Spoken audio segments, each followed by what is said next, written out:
जय महाकाल दोस्तों, कैसे हैं आप लोग। आशा करता हूं कि भले चंगे होंगे, मज़े में होंगे। दोस्तों, 3 चीज़ें व्यक्ति को जीवन में बहुत परेशान कर देती हैं, दुखी कर देती हैं। जो है एक कर्जा, कि यदि व्यक्ति पे कर्जा बढ़ जाए, व्यक्ति निर्धन हो जाए, तो फिर उस व्यक्ति के जीवन में कोई भी खुशी नहीं रहती है।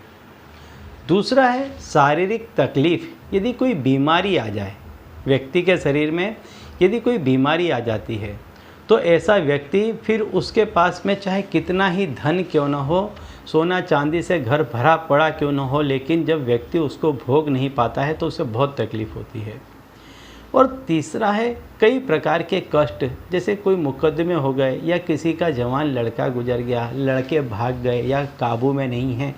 ऐसा जब कष्ट आता है तो ऐसे समय पे भी यदि व्यक्ति के पास में चाहे कितना ही पैसा क्यों ना हो, लेकिन वो काम नहीं आता है, वो व्यक्ति सुखों को भोग नहीं पाता है।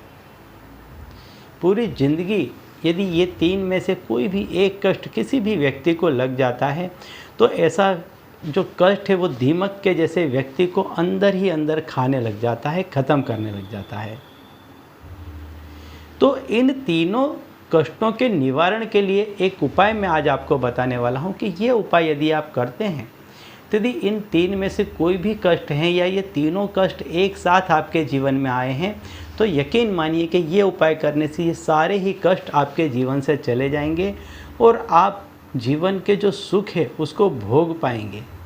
तो दोस्तों, संपूर्ण उपाय बताने से पहले मैं आपको बता दूं कि यदि आप हमारे चैनल में नए हैं, तो हम इस चैनल के माध्यम से हमारे प्राचीनतम ग्रंथों में छुपे हुए कई ऐसे गूढ़ रहस्य हैं जिसके बारे में जानकारी प्रदान करते हैं। तो यदि आप भी इसी तरह की जानकारी में रुचि रखते हैं तो अभी हमारे चैनल को सब्सक्राइब कर दीजिए और बेल आइकन को प्रेस कर दीजिए। इससे हमारे द्वारा बताए गए उपाय आप तक आसानी से पहुँचेंगे और तेज़ी से पहुँचेंगे। ठीक है, तो चलिए दोस्तों, बताता हूँ वो उपाय कि जो आपके जीवन के बड़ी तकलीफ़ें हैं, परेशानी हैं, उनको हर लेंगी। तो इसके लिए आपको क्या करना है, जो काला नमक आता है, जिसे कहीं पर सेंधा नमक कहा जाता है, पहाड़ी नमक कहा जाता है, अलग अलग नामों से पुकारा जाता है, लेकिन जो दिखने में काला नमक होता है उस नमक को आप ले लें थोड़ा सा और उसको आप बारीक पीस लें। इसके बाद में इसकी आप 3 चुटकियाँ कर लें। यदि आपको ये तीनों ही कष्ट हैं तो आप 3 चुटकियाँ लें। यदि आपको कोई भी, मान लीजिए कि आपके पास में पैसा नहीं है, या आपके घर में कोई बीमारी है, या आपका कोई लड़का बच्चा आपकी बात नहीं मान रहा, या ऐसा कोई कष्ट है आपको, तो इसके लिए आप एक चुटकी आपको लेना है और एक कांच का आप प्याला ले लें। यदि मान लीजिए आप पर कर्जा बहुत बढ़ गया है, निर्धन है, पैसा कहीं से नहीं आ रहा है, तो क्या करें, 1 का सिक्का ले लें और उसको किसी ऐसी जगह पर रख दें कि जहाँ से आप उसको हिलाएं नहीं, और उसके ऊपर ये जो कांच के प्याले में आपने नमक रखा है, इस पूरे प्याले को आप उस सिक्के के ऊपर रख दें। हर 8 दिन में आप नमक बदल दें और इस नमक को अपने घर से दूर बाहर कहीं भी आप डाल दें। यदि कोई व्यक्ति आपके घर में बीमार है, ठीक नहीं हो पा रहा है, तो उसके सर से 7 दफ़े आप इस नमक को वार लें और सिर के पास, जहाँ कहीं भी उसका बेड है, बिस्तर है, वहाँ सिर के पास आप इसको रख दें। रोज़ सवेरे 7 दफ़े वार लें और उसको रख दें। एवरीडे आपको नमक यही लेना है। इसमें भी 7 दिनों के बाद आप नमक को बदल दें और ये जो नमक है इसको आप बाहर कहीं डाल दें।